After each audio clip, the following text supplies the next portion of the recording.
నిర్మలా సీతారామన్ గారు ఉంది కదా, ఒకసారి ఇవాళ కూడా ఢిల్లీ వెళ్ళారు కదా, ఒకసారి వెళ్ళి అడగండి. ఆవిడ నిన్నగాక మొన్న కూడా చెప్పారు ఆంధ్రప్రదేశ్ రాష్ట్రానికి అప్పు ఎంతో తెచ్చుకోండి బ్యాంకుల దగ్గర నుంచి.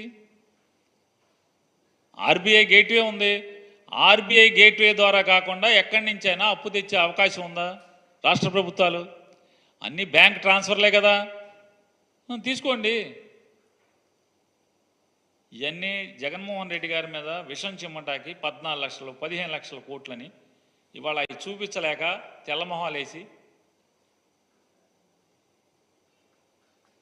ఈ హామీలను అమలు చేయాలి, ఎట్టా అమలు చేయాలో అర్థం కాక నేల చూపులు, బిత్తర చూపులు, ఆకాశం యొక్క చూడటం తప్పితే, జగన్మోహన్ రెడ్డి గారిని బూతులు తిడటం తప్పితే వేరే ఇంకేమనుందా? లేదు కదా. ఏమైంది నీ అనుభవం? ఎందుకు ఫుల్ బడ్జెట్ ప్రవేశపెట్టలేకపోతున్నావు? మోడీ గారు ఫుల్ బడ్జెట్ ప్రవేశపెడుతున్నాడు కదా.